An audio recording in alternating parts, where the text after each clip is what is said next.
मित्रांनो नमस्कार. ग्रुप बीचा जो आज पेपर झालेला आहे आणि त्या प्रश्नपत्रिकेमध्ये इंग्रजीचे प्रश्न कशा पद्धतीने विचारलेले आहेत, कोणत्या प्रश्नांचे रिपीटेशन झालेलं आहे, व्होकॅबवरचे कसे प्रश्न विचारले, त्या संदर्भात रिपीटेशन कसं झालेलं आहे, या संदर्भात मित्रांनो आपण सगळी चर्चा करणार आहोत. पण मुख्य मुद्दा असा आहे मित्रांनो, प्रश्नपत्रिकेचं एकंदरीत जर आपण अवलोकन केलं तर असं आपल्या लक्षात येईल मित्रांनो की प्रश्नपत्रिका मॉडरेट लेवलची सुद्धा नव्हती, अगदी सोपी प्रश्नपत्रिका त्यांनी काढलेली आहे. व्होकॅबच्या घटकांचा जर विचार केला तर ज्या मुलांनी पाठीमागचे सगळे PYQ व्यवस्थित अभ्यासलेले आहेत, चर्चा केलेले आहे, त्यांना 100% लक्षात आलेलं आहे की त्यांचा स्कोर 40+ घरामध्ये जाणं अपेक्षित आहे. ही गोष्ट लक्षात, 40 प्रश्न तरी त्यांचे अगदी सहज पद्धतीनं बरोबर येतील जर त्यांनी पाठीमागचे PYQ व्होकॅबचे सगळे प्रश्न जर पाठीमागचे बघितले असतील. ग्रामरच्या संदर्भात जर विचार केला तर ग्रामर अगदी सोपं विचारलेलं आहे, 1-2 प्रश्नच फक्त तुम्हाला अवघड जातील. अन्यथा सगळी प्रश्नपत्रिका मित्रांनो ज्या लोकांनी PYQचा अभ्यास व्यवस्थित केलेला आहे त्यांना कुठंही अडचण येताना दिसणार नाही. आपण काही प्रश्न चर्चेला घेऊ, सगळ्या प्रश्नपत्रिकेचं विश्लेषण आपण व्यवस्थित करू. घटकनिहाय मित्रांनो आपण चर्चेला सुरुवात करतोय आणि तुमच्यासोबत पहिला प्रश्न जर बघितला तर अगदी सोपा प्रश्न त्यांनी विचारलेला आहे. 51 नंबरपासून आपण सुरुवात करू, कारण त्या प्रश्नापासून इंग्रजीची या ठिकाणी तुम्हाला सुरुवात होताना दिसते. यस, या ठिकाणी मित्रांनो हा प्रश्न तुम्हाला दिसतो, तो म्हणजे 51 नंबर. हा शब्द जो आहे मित्रांनो, हा शब्द जो तुम्हाला दिसतो या ठिकाणी, जो हा शब्द आहे इन्व्हिटेबल, हा इन्व्हिटेबल हा शब्द मित्रांनो बऱ्याच परीक्षांना विचारला गेलेला शब्द आहे. इन्व्हिटेबल याचा अर्थ होतो मित्रांनो अव्यवहार्य, जी गोष्ट आपल्याला टाळता येत नाही, अपरिहार्य जी गोष्ट असते, जी गोष्ट टाळूच शकत नाही आपण, त्या गोष्टीला म्हटलं जातं मित्रांनो अपरिहार्य. आणि हा शब्द बऱ्याच परीक्षांना विचारला गेलेला आहे. इन्व्हिटेबल हा शब्द आहे, याचं जर उत्तर जर बघितलं तर तुम्ही ऑप्शनकडे गेल्यानंतर तुमच्या अगदी सहज लक्षात येईल की उत्तर काय असावं. ओके, इथं म्हटलं आहे that which cannot be attacked, attacked तर येणार नाही. That which cannot be understood, not possible. That which cannot be heard, आणि या ठिकाणी शब्द दिला आहे बघा, तो म्हणजे avoided. That which cannot be avoided. मित्रांनो हा जो शब्द आहे कित्येक परीक्षांना विचारला गेला, म्हणजे पहिल्याच प्रश्नाची त्यांनी सुरुवात PYQ पासून केलेली आहे. पाठीमागचे शब्द जर तुम्ही व्यवस्थित अभ्यासलेले असतील तर या प्रश्नाचं उत्तर मित्रांनो अगदी सहज पद्धतीनं देऊ शकता. इथं तुम्हाला कुठेही अडचण येताना दिसणार नाही. 4 नंबर जर तुम्ही निवडलेला असेल तर मित्रांनो याचं उत्तर अगदी बरोबर. दुसऱ्या ठिकाणचा प्रश्न जर 52 नंबरचा प्रश्न मित्रांनो विचारात घ्या तर तुम्हाला फिल इन द ब्लँकचा प्रश्न विचारला आहे. The United States of America dash of people of all nationalities. मित्रांनो या ठिकाणी जर बघितलं तर हा घटक जो आहे तो म्हणजे सब्जेक्ट वर्ब ॲग्रीमेंटच्या संदर्भातला मित्रांनो हा प्रश्न आहे. सब्जेक्ट वर्ब ॲग्रीमेंट, आणि बऱ्याच वेळेला आपल्याला युनायटेड स्टेट्स दिलेलं असतं, देशाचं नाव असेल, एखाद्या पुस्तकाचं नाव असेल, अशा नावांमध्ये जेव्हा प्लुरल शब्द वापरले जातात त्यावेळा क्रियापद हे सिंग्युलर वापरलं जातं. पण इथं त्यांनी गंमत अशी केलेली आहे, ऑल नॅशनॅलिटीज असा शब्द दिलेला आहे, हा शब्द प्लुरल आहे. त्यामुळे या ठिकाणी वापरत असताना मित्रांनो क्रियापद हे प्लुरल वापरायला पाहिजे, आणि त्यामुळे मित्रांनो उत्तर तुमचं यायला पाहिजे ते म्हणजे कन्सिस्ट. ही गोष्ट लक्षात घ्या. बऱ्याच वेळेला सब्जेक्ट वर्ब ॲग्रीमेंटमध्ये हा नियम आपण शिकलेलो आहोत.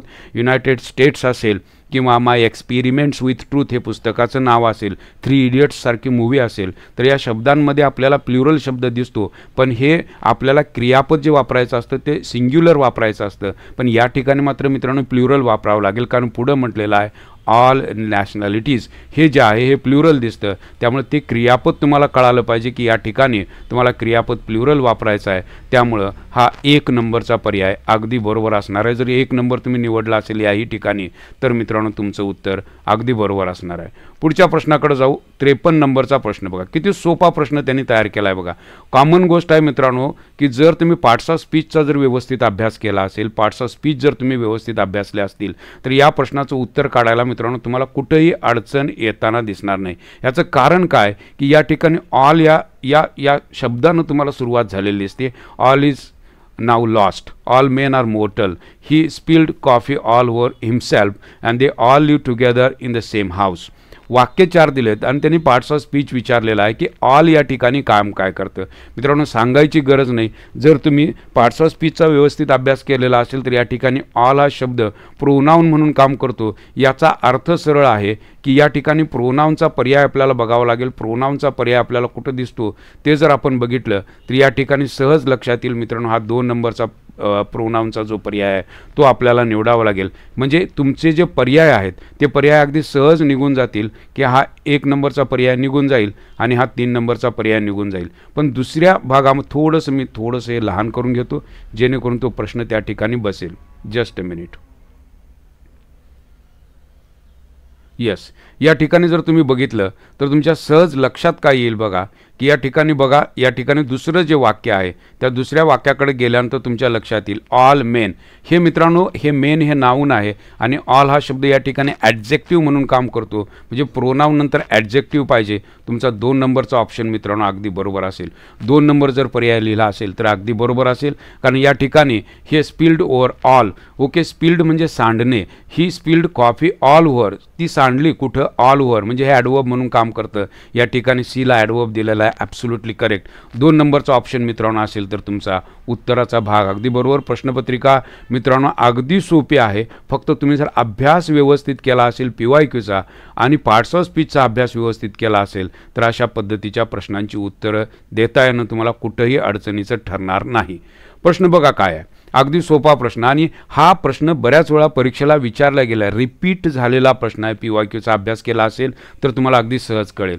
प्रत्येक गोष्टीवर मी बोलत आलेलो आहे. जर तुम्ही आपल्या ऑनलाईन क्लासकडे गेलात तर प्रत्येक ठिकाणी मी बोललेलो आहे की क्लासिफिकेशन तुम्हाला व्यवस्थित आलं पाहिजे.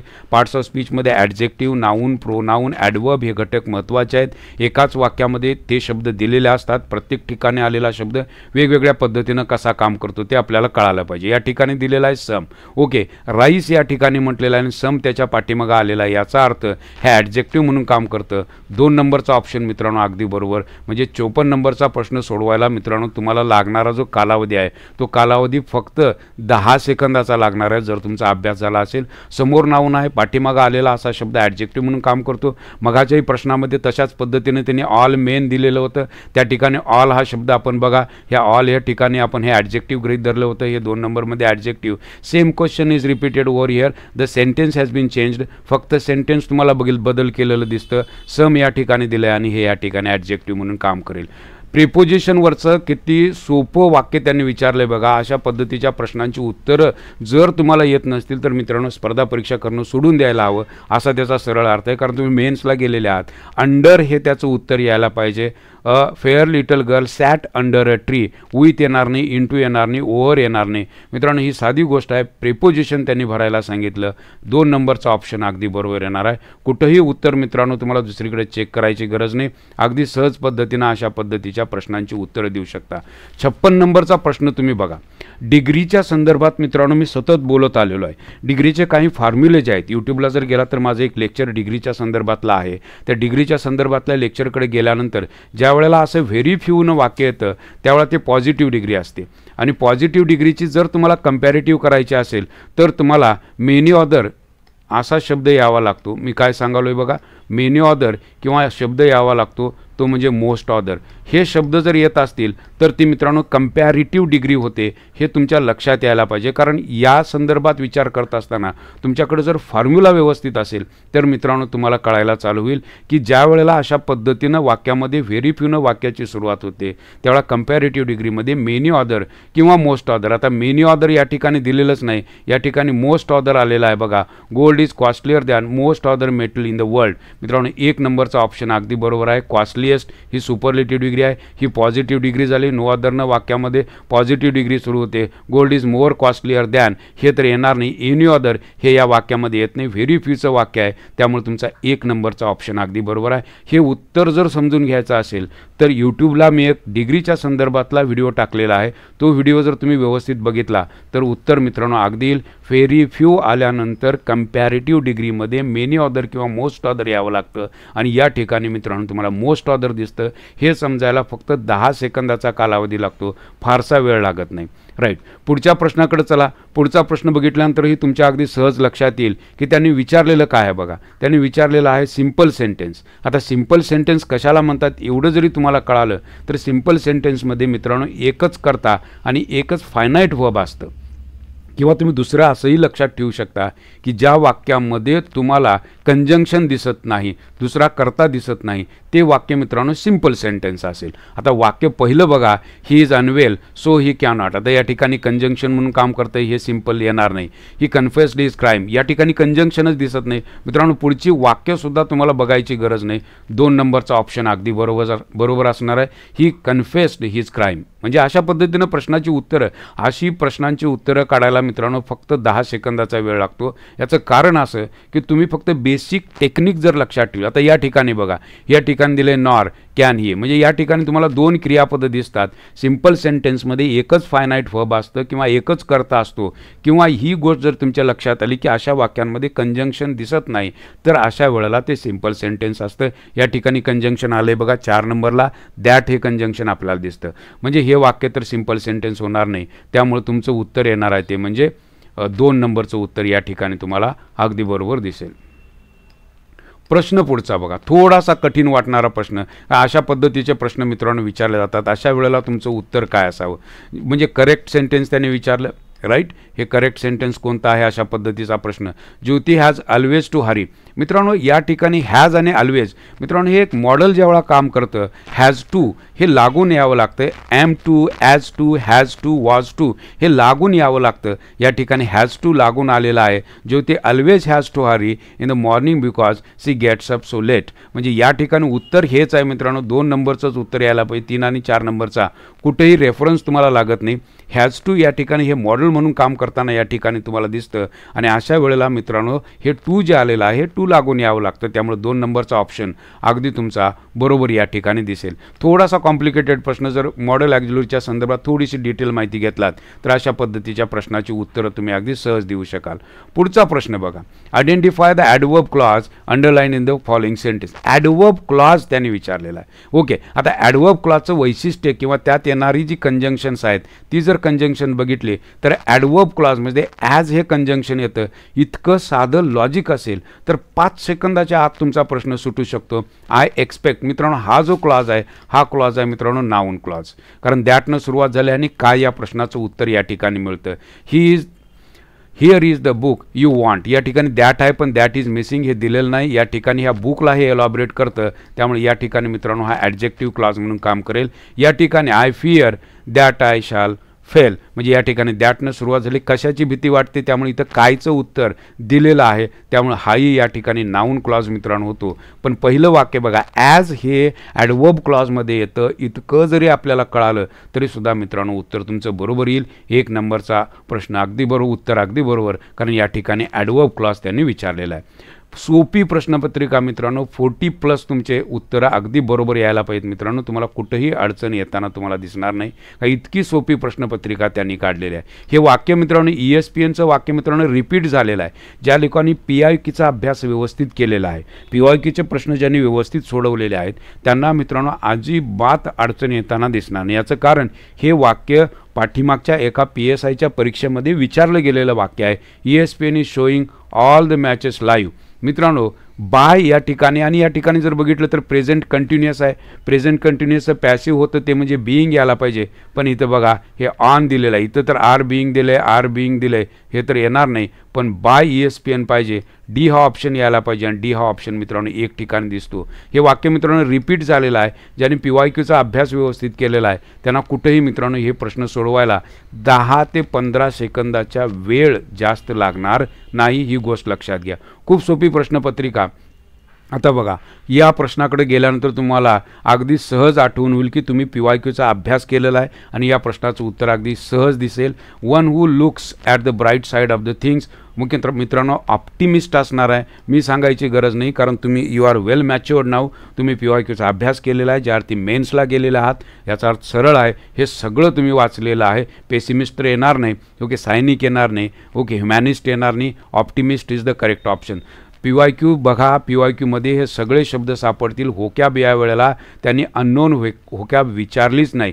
ग्लटन हा शब्द तुम्हाला गेलेला आहे मित्रांनो, PYQमध्ये हा शब्द आलेला आहे. Choose the words to define the following sentence. One who eats too much. Glutton येतं, हंग्री येत नाही, अँक्सियस येत नाही, किंवा हिपोक्रेट येत नाही. ओके, ही ढोंगी तर होत नाही. अँक्सियस म्हणजे उतावळा होत नाही, हंग्री म्हणजे भुकेला येत नाही. ग्लटन, जो माणूस मित्रांनो खूप जास्त खातो त्याला ग्लटन म्हणतात. हे सगळे मित्रांनो PYQमध्ये तुम्हाला दिसायला चालू होतील. ए हा ऑप्शन अगदी बरोबर आहे. कुठंही अडचण तुम्हाला येताना दिसणार नाही. यस. पुढचा प्रश्न बघा, 63 नंबरचा प्रश्न. यस. आता या ठिकाणी तुम्हाला फिगर्स ऑफ स्पीच जर माहिती असतील, फिगर्स ऑफ स्पीचचा अभ्यास केलेला असते तर मेटाफर हे त्याचं उत्तर अगदी बरोबर येईल की या ठिकाणी he is one of the 3 pillars, म्हणजे त्याची तुलना केली आहे, त्यामुळे या ठिकाणी ऑर्गनायझेशन, त्यामुळे मेटाफर हे त्याचं उत्तर येईल. म्हणजे अशी वाक्य बघत असताना तुम्हाला हा घटकसुद्धा व्यवस्थित अभ्यासावा लागेल की फिगर्स ऑफ स्पीचचा अभ्यास तुमचा व्यवस्थित असेल तर या प्रश्नाचं उत्तर येईल. आता या इडमकडे गेलात, कोणती इडम आहे तर आउट ऑफ क्वेश्चन. वास्तविकता आउट ऑफ क्वेश्चन हे त्यावेळा वापरलं जातं ज्यावेळा एखादी गोष्टीची खात्री असते, श्युअरिटी असते, राईट. याचाच अर्थ मित्रांनो या ठिकाणी उत्तर यायला पाहिजे, म्हणजे इझी. आउट ऑफ क्वेश्चन ज्यावेळा आपण बोलतो की याचा प्रश्नच नाही, एखाद्या गोष्टीचा प्रश्नच नसतो, त्यावेळेला त्या गोष्टीविषयी तुम्हाला प्रचंड खात्री असते. पण ते इझी असतं म्हणून खात्री असते, त्यामुळे इझी यायला पाहिजे. इम्पॉसिबल येणार नाही, आउटसाईड येणार नाही, मॅनरलेस येणार नाही, इझी हे त्याचं उत्तर येईल. आउट ऑफ क्वेश्चन म्हणजे मराठीत बोलत असताना सुद्धा तुम्ही बऱ्याच वेळा बोलता की प्रश्नच नाही, म्हणजे माझा परीक्षेत निकाल येणार आहे याविषयी संदिग्धता बाळगायची काहीच गरज नाही, संदिग्धता बाळगायची नसते, त्यावेळा आउट ऑफ क्वेश्चन असं म्हटलं जातं, प्रश्नच नाही. बऱ्याच वेळा ही फ्रेज आपण मराठीत वापरतो. जर तुम्हाला कोणी विचारलं की तू पास होणार का, तर तुम्ही लगेच म्हणता प्रश्नच नाही. प्रश्नच नाही याचा अर्थ तुम्ही पास होणार आहात याची तुम्हाला खात्री आहे, त्यामुळे हा प्रश्न विचारायचा नसतो. आउट ऑफ क्वेश्चन ज्यावेळा असतं त्यावेळेला ते इझी असतं, त्या गोष्टीविषयी तुम्हाला खात्री असते असा त्याचा अर्थ होतो. त्यामुळे 3 नंबरचा ऑप्शन हा तुमचा बरोबर दिसेल. पुढच्या प्रश्नाकडे जाऊ. बघा किती सोपे प्रश्न विचारलेत. बघा या ठिकाणी जर प्रश्न बघितला, choose the idiom that means to achieve success without any obstacle or difficulties. ऑब्स्टॅकलचा अर्थ आहे मित्रांनो संकट, ओके, किंवा अडचण. To achieve success without any अडचण ऑर डिफिकल्टीज म्हणजे कोणतीही अडचण न येता, किंवा मग स्मूथ सेलिंग. अगदी सेलिंग म्हणजे नदीतला किंवा समुद्रातला जो प्रवास केला जातो त्याला सेलिंग म्हणतात. ड्रॉप द बॉल येणार नाही, बार्किंग अप, रॉंग ट्री, सगळ्या इडम्स मित्रांनो. हॅव ॲन ॲक्स टू ग्रिंड, ह्या सगळ्या इडम्स मित्रांनो तुम्ही पाठीमागचे PYQ बघितलात तर त्या PYQमध्ये अगदी सहज पद्धतीने या सगळ्या तुम्हाला दिसायला चालू होतात, त्यामुळे तिथं कुठंच अडचण नाही. स्मूथ सेलिंग आहे, सेलिंग याचा अर्थ आहे समुद्र प्रवास जो केला जातो, नदीतला प्रवास केला जातो, पाण्यातला प्रवास जो असतो त्याला सेलिंग म्हणतात. हे शब्द आपल्याला माहिती पाहिजे. स्मूथ सेलिंग असा त्याचा अर्थ होईल. म्हणजे साधे प्रश्न आहेत, अगदी लॉजिकली थोडासा ज्याचा इंग्रजीचा अभ्यास आहे त्याला अशा पद्धतीच्या प्रश्नांची उत्तरं काढता येतील. 66 नंबरचा प्रश्न बघा, कसा प्रश्न तयार केला आहे बघा. Very simple question. Fill in the blank with the correct option given below. I manage to get to sleep dash there was a lot of nice. म्हणजे तिथं आवाज असताना सुद्धा मी मॅनेज केलं झोपायचं, म्हणजे इन स्पाईट ऑफ. म्हणजे हे विरोधार्थी ज्यावेळा वाक्य जोडायचं असतं त्यावेळा इन स्पाईट ऑफचा वापर केला जातो. बिकॉज तर येणार नाही, दो येणार, in spite of there was a lot of nice. Okay, although येणार नाही, जरीसुद्धा तरीसुद्धा येणार, in spite of there was a lot of nice. 2 नंबरचा ऑप्शन मित्रांनो या ठिकाणी तुम्हाला बरोबर आलेलं दिसेल. अशा पद्धतीचे प्रश्न सोडवत असताना साधी गोष्ट तुमच्या लक्षात आली की हे प्रश्न अगदी सहज पद्धतीनं सुटताना तुम्हाला दिसतील. 67 नंबरचा प्रश्न. Choose the correct tense of the verb given in the bracket. Right.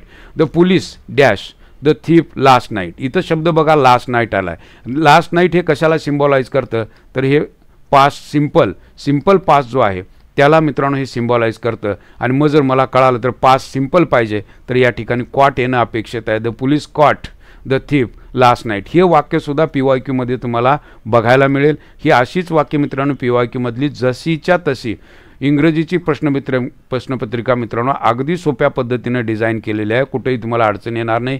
He got over, okay, got over याचा अर्थ आहे मित्रांनो एखाद्या गोष्टीवर विजय मिळवणे, एखाद्या गोष्टीवर मात करणे, अशा अर्थाने हे फ्रेझल वर्ब वापरलं जातं.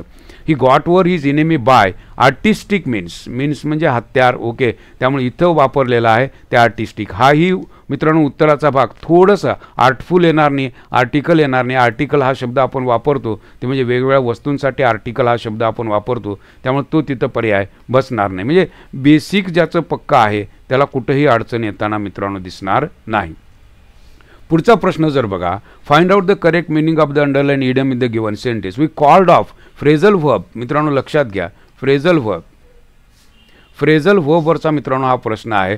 कॉल ऑफचा अर्थ होतो एखादी गोष्ट कॅन्सल करणे. कॉल ऑफ, कॉल ऑफचा अर्थ आहे एखादी गोष्ट कॅन्सल करणे आणि या ठिकाणी बरोबर त्याचा पर्याय दिलेला आहे. We called off the match immediately after half time. Okay, immediately ती कॅन्सल केलेली आहे. ओके, रिअरेंज्ड येणार नाही, प्लॅन्ड येणार नाही, स्टार्टेड येणार नाही, that is cancelled. Call off phrasal व्हर्बवरचा मित्रांनो हा प्रश्न अगदी सोपा प्रश्न होता. पाठीमागचे PYQ बघा, तुम्हाला अगदी त्याच्यातही तुम्हाला हा प्रश्न दिसेल.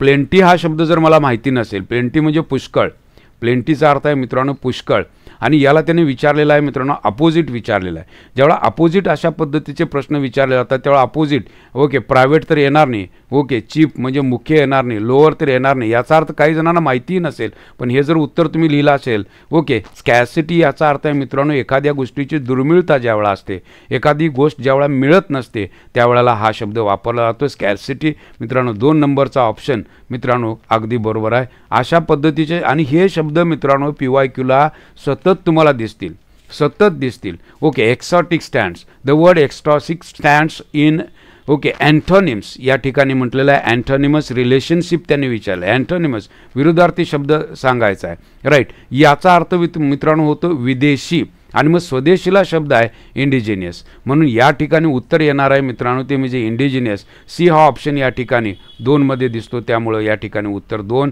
ओके, एक्सॉटिकचा अर्थ आहे मित्रांनो जे परदेशी असतं त्याला म्हटलं जातं एक्सॉटिक, आणि इंडिजिनियस म्हणजे स्वयंभू जे असतं त्याला म्हटलं जातं इंडिजिनियस. म्हणजे साधे शब्द आहेत, आणि हे शब्द कुठं ना कुठं तरी PYQचा अभ्यास करत असताना तुम्ही अभ्यासले असतील तर प्रश्नपत्रिका अत्यंत सोपी आहे. पण या ठिकाणी विचारलेले फ्रेझल व पुढच्या प्रश्नामध्ये जर तुम्ही बघितलं, द मिनिंग विल ब्रेकअप. आता ब्रेकअपचा अर्थ तर तुम्हाला माहीत आहे, याचा अनुभवसुद्धा घेतला असेल. ब्रेकअप होतं माणसाचं, ब्रेकअप होतं म्हणजे तुटतं ना, थांबवलं जातं, पांगलं जातं, राईट. तुम्ही पांगता, मग पांगण्यासाठी शब्द आहे मित्रांनो डिस्पर्स. डिस्पर्स हा शब्द वापरला जातो. हे जर मला कळालं तर मला हे बघायचे वाक्यसुद्धा अंडरस्टँड करायची गरज नाही. ब्रेकअप होतं तेव्हा माणूस डिस्पर्स होतो, वेगळा होतो, पांगतो, आणि डिझॉल्व म्हणजे थांबवणे. The meeting will break up after the president has addressed the audience. मित्रांनो साधी गोष्ट लक्षात घ्या, 4 नंबरचा ऑप्शन येईल. डीचा ऑप्शन या ठिकाणी दिलेला आहे, तो म्हणजे 2 नंबरचा ऑप्शन. मग ब्रेकअप या शब्दाला वेगवेगळ्या अँगलनं वापरलं जाऊ शकतं.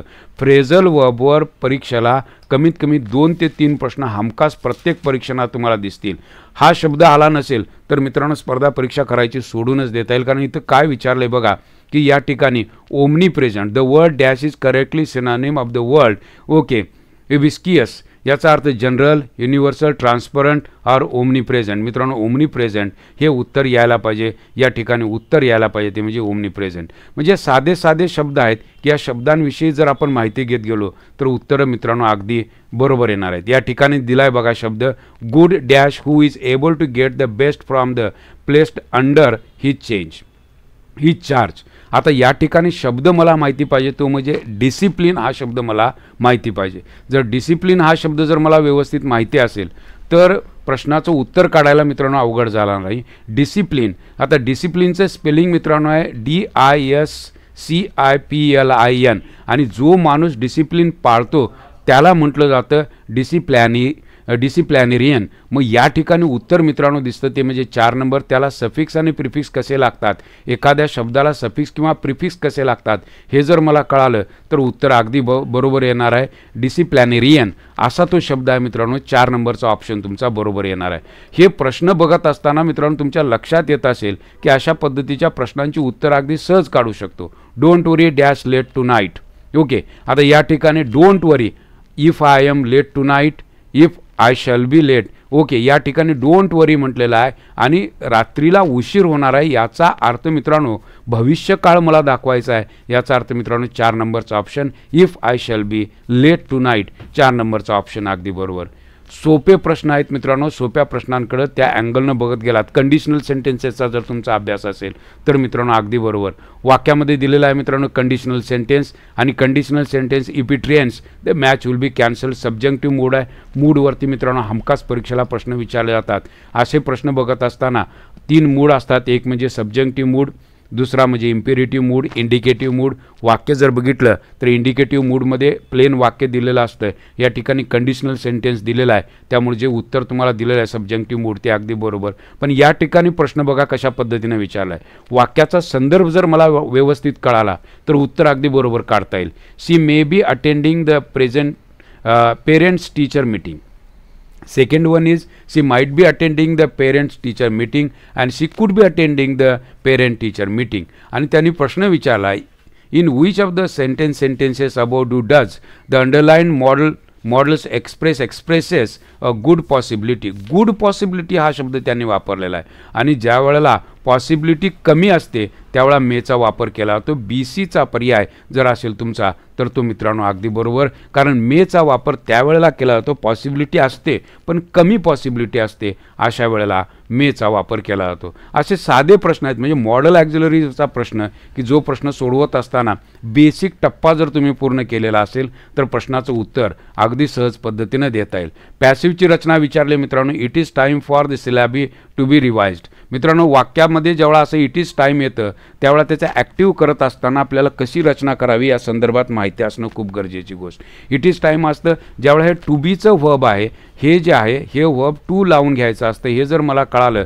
तर उत्तर येणार आहे मित्रांनो 2 number. It is time to revise the syllabi. It is time to revise म्हणजे इट इज टाईमच्या वाक्यामध्ये टूचा वापर केलेला असतो, तेच पॅसिव्हमध्ये करत असताना टू बी येतं. हे जर मला कळालं तर बी हा ऑप्शन मित्रांनो अगदी बरोबर. या ठिकाणी बी हा ऑप्शन दिलेला आहे, तोच ऑप्शन अगदी बरोबर असेल. 4th option is the correct one. अशा पद्धतीचे प्रश्न सोडवत असताना मित्रांनो अगदी सहज पद्धतीनं हे प्रश्न सोडवू शकतात. आता त्यांनी विचारले सब्जेक्ट आणि प्रेडिकेटवरचा प्रश्न, म्हणजे वाक्य ज्यावेळेला डिझॉल्व केलं जातं, वाक्य ज्यावेळेला तुम्ही स्प्लिट करता त्यावेळेला सब्जेक्ट कशाला म्हणतात आणि प्रेडिकेट कशाला म्हणतात. सिंपल सेंटेन्सविषयी मगाशी बोलताना मी तुम्हाला म्हणालो होतो की एकच कर्ता आणि एकच फायनाईट वर्ब असतं, याचाच अर्थ एकच प्रेडिकेट असतं. याचाच अर्थ मित्रांनो या ठिकाणी पॅटर्न येणार नाही, स्ट्रक्चर येणार नाही, सेंटेन्स ऑर्डरसुद्धा येणार नाही. सी हा ऑप्शन कॉमन सेन्सवर मित्रांनो हे उत्तर देता येईल. तुम्हाला काही माहिती नसलं तरी सेंटेन्स कशाला म्हणतात एवढं जरी माहिती असेल तरीसुद्धा अशा पद्धतीच्या प्रश्नांची उत्तरं देता येतील. मेन्सची तयारी करत असताना इंग्रजीचा इतका सोपा पेपर मित्रांनो मी कधीच बघितला नव्हता.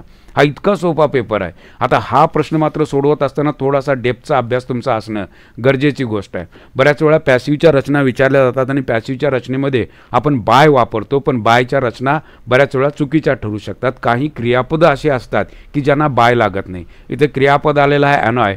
ॲनॉयला मित्रांनो विथ लागतं. ॲनॉयला विथ लागतं. कधी ज्यावेळा तुम्ही पॅसिव्ह करत असता त्यावेळेला ॲनॉयला विथ लागतं, हे तुमच्या लक्षात यायला पाहिजे. जसं नोला टू लागतं, इंटरेस्टला इन लागतं. जसं आपण म्हणतो बघा आय एम इंटरेस्टेड इन, इंटरेस्टला इन लागलेला आहे आणि ही पॅसिव्हची रचना आहे.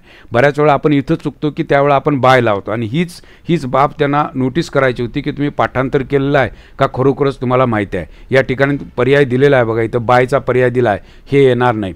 He is annoyed with me, इथं अस तर येणार नाही, हिम आहे. याचा अर्थ मित्रांनो आयचं इकडे मी व्हायला पाहिजे, याचा अर्थ पर्याय मित्रांनो यायला पाहिजे, तो म्हणजे 1 नंबर. म्हणजे असे प्रश्न आहेत की जे कॉम्प्लिकेटेड तर नाहीत, पण थोडासा अभ्यास जर तुम्ही केला तर 100% मित्रांनो अगदी चांगले मार्क्स तुम्हाला मिळायला काहीही अडचण येणार नाही. कारण असेच प्रश्नपत्रिकेत प्रश्न विचारलेत की तुम्हाला कुठेही अडचण येता कामा नये.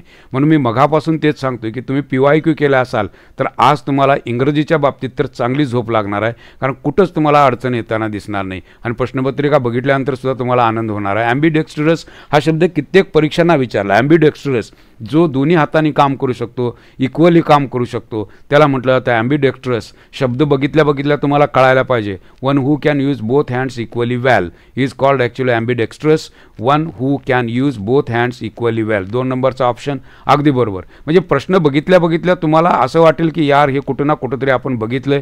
काहीही मित्रांनो या ठिकाणी अडचण येणार नाही. व्होकॅबचा कोर्स जर व्यवस्थित तुम्ही केला असेल तर मित्रांनो या ठिकाणी तुम्हाला अडचण येणार नाही. या ठिकाणी बघा प्रश्न काय विचारला, थोडासा कॉम्प्लिकेटेड पण सहज सुटणारा प्रश्न. Shall we have some coffee. मित्रांनो वाक्याची सुरुवात शलनं झाले, प्रश्नार्थ काय, हे वाक्य तर बरोबर असायला पाहिजे. एचा ऑप्शन असायला पाहिजे, हे बीचा ऑप्शन मी काढून टाकला. Please you may post this letter, you may विनंती मित्रांनो ही शक्यता दाखवण्यासाठी वापरलं जातं, त्यामुळे बीचा ऑप्शन तुमचा निघून जाईल, त्यामुळे हा ऑप्शन तुमचा निघून गेला, हाही ऑप्शन निघून गेला. तुमचं उत्तर मित्रांनो 1 नंबर असायला पाहिजे, हे लक्षात घ्या. 3 नंबरचं वाक्य बघा, you may take off your hat. I can't see the person. You may take off येणार नाही, की या ठिकाणी तुम्हाला ऑर्डर दिलेली आहे आणि ऑर्डर देत असताना तुम्ही मेचा वापर करणार नाही आहात. You take off your hat, म्हणजे तू तुझी हॅट बाजूला घे. I can't see the screen, मला स्क्रीन दिसत नाही. मेचा वापर त्यावेळेला केला जातो मित्रांनो, शक्यता दाखवली जाते त्यावेळेला मित्रांनो. इथं तुम्ही ऑर्डर दिलेली आहे, त्यामुळे हेही वाक्य चुकीचं आहे. तुमचं पहिलं वाक्य मात्र अगदी बरोबर दिसेल. बरोबर क्वेश्चन मार्क या ठिकाणी तुम्हाला दिलेला दिसतो. म्हणजे असे प्रश्न बघत असताना तुम्हाला कॉमन सेन्सचा वापर करून सुद्धा अशा पद्धतीचे प्रश्न सोडवता येतील. वन वर्डवरचा मित्रांनो प्रश्न तयार करण्याची पद्धत कशी केली आहे बघा. त्यांनी गाळलेली जागा भरायसाठी प्रश्न विचारला. Choose the correct option and fill in the blank in the following sentence. The boy is accused of dash as he killed his own father. वडिलांना मारण्याच्या संदर्भात कोणता शब्द आहे? तर मित्रांनो सांगायची गरज नाही, हा शब्द वन वर्डला 10-12 वेळा विचारला गेलेला शब्द आहे, पॅट्रिसाइड. त्यामुळे सी हा ऑप्शन अगदी बरोबर येणार आहे. अशा पद्धतीचे प्रश्न सोडवत असताना मित्रांनो मगापासून मी तेच सांगतोय की PYQ केलेला असेल तर प्रश्नांची उत्तरं बरोबर येतील. टी टोटलर हा शब्द मित्रांनो परीक्षेला बऱ्याच वेळा विचारला गेला. टी टोटलरचा अभ्यास तुम्हाला माहीत आहे. टी टोटलर ॲब्स्टेन असतो, हा माणूस चहापासून दूर असतो, अल्कोहोलिक ड्रिंकपासून हा माणूस दूर असतो. त्यामुळे हा डी हा ऑप्शन अगदी बरोबर येणार आहे. प्रश्नपत्रिका आणि PYQ याचा सांगड जर घातलात तर आजची प्रश्नपत्रिका अगदी सोपी तुम्हाला वाटणार आहे. बघा प्रश्न कसा तयार केला. That which cannot be removed or rubbed of, म्हणजे जी गोष्ट डिलीटच केली जाऊ शकत नाही, जी रब ऑफ केली जाऊ शकत नाही. डिलीट हा शब्द तुम्हाला माहीत आहे, पण त्याला विरुद्धार्थी शब्द तुम्हाला हाही शब्द मित्रांनो परीक्षेला विचारला गेलेला आहे. इनडिलिबल. इनडिलिबल म्हणजे जे कधीच खोडता येत नाही, कधीच नष्ट करता येत नाही, त्याला म्हटलं जातं इनडिलिबल. डिलीटवरून शब्द आहे. इनरिपेरेबल येणार नाही, इनइव्हिटेबल येणार नाही, इनफॉलिबल येणार नाही. इनफॉलिबल हाही शब्द विचारला आहे. प्रत्येक प्रश्नामध्ये मित्रांनो तुम्हाला जर PYQचा अभ्यास केलेला असेल तर ते PYQ अगदी सहज तुम्हाला कळतील. कुठेही अडचण येताना तुम्हाला दिसणार नाही. पाठीमागचे सगळे PYQ तुम्ही रेफर करा. कुठेही या प्रश्नपत्रिकेमध्ये एखाद दुसरा प्रश्न फक्त नवीन विचारलेला आहे, otherwise they followed as it is. सगळे शब्द सगळे प्रश्न तशाच पद्धतीनं आपल्याला वापरलेले दिसतील. या प्रश्नाकडे गेल्यानंतर तुम्हाला दिसेल प्रश्न पहिल्यांदा व्यवस्थित वाचा. 86 नंबरचा प्रश्न. त्या प्रश्नामध्ये म्हटलेलं आहे identify the suitable models which indicate some kind of rule. जेव्हा रूल असतात तेव्हा ते रूल हे मस्ट असावे लागतील. In the following sentence in Delhi even the pillion riders. हे पिलियन रायडर्स म्हणजे पाठीमागे बसलेल्या माणसाला पिलियन रायडर्स म्हणतात. तुमची जर गाडी असेल टू व्हीलर तर टू व्हीलरवर बसल्यानंतर तुमच्या पाठीमागं जो बसतो त्याला म्हटलं जातं pillion riders. Must where helmet म्हणजे इथं काइंड ऑफ रूल आहे. रूल हा ब्रेक करायचा नसतो, त्यामुळे या ठिकाणी मस्ट घेतलेला आहे. लक्षात घ्या, उत्तर तुमचं मस्ट असणं गरजेची गोष्ट आहे, कारण तो रूल आहे. म्हणजे मॉडेल ॲक्झिलरीचं उत्तर देत असताना प्रश्नामध्ये काही रेफरन्स दिलेला असतो. तो रेफरन्स जर मला व्यवस्थित कळाला तर प्रश्नाचं उत्तर मित्रांनो तुम्हाला काढायला काहीही अडचण येणार नाही. वाक्य बरोबर कोणतं ते विचारलं आहे. निदर प्राईड नॉर प्रिज्युडिस अफेक्ट. मित्रांनो हे अफेक्ट येणार नाही, या ठिकाणी अफेक्ट्स पाहिजे.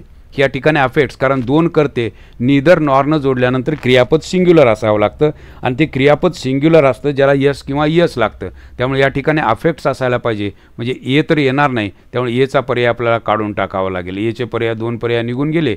Each of this qualities. ईचनं सुरुवात झाली, क्रियापद सिंग्युलर पाहिजे, ई झालेलं आहे, हे वाक्य बरोबर आहे. Either he or I am. Okay, I नंतर एम अगदी बरोबर आहे. BCचा पर्याय असेल तर मित्रांनो हा 2 नंबरचा पर्याय अगदी बरोबर. अगदी सोपे प्रश्न. सब्जेक्ट वर्ब ॲग्रीमेंट नावाचा घटक जर तुम्ही व्यवस्थित केला आणि व्यवस्थित अभ्यासला तर मित्रांनो या प्रश्नाचं उत्तर द्यायला तुम्हाला कुठंही अडचण येताना दिसणार नाही.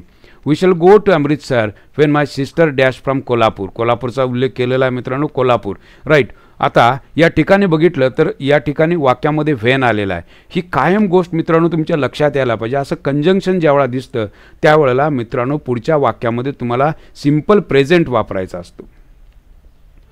सिम्पल प्रेझेंट ही गोष्ट लक्षात घ्या. जर तुम्ही सिम्पल प्रेझेंट वापरायचं आणि या ठिकाणी बघा simple present combines with simple present, याचा अर्थ मित्रांनो 3 नंबरचा ऑप्शन हा अगदी बरोबर असणार आहे. रिटर्न्स या ठिकाणी येणार आहे, ही बाजू लक्षात घ्या. 3 नंबरचा ऑप्शन हा बरोबर ऑप्शन आहे. म्हणजे हे प्रश्न सोडवत असताना साध्या गोष्टी जर कंडिशनल सेंटेन्सेसचा अभ्यास करत असताना सुद्धा अशा पद्धतीची कंजंक्शन्स कशा पद्धतीनं विचारली जातात ते जर बघितलं तर उत्तर अगदी येईल. पॉईंट ब्लँक ही फ्रेज मित्रांनो बऱ्याच वेळा विचारले. याचा अर्थ आहे मित्रांनो डायरेक्टली.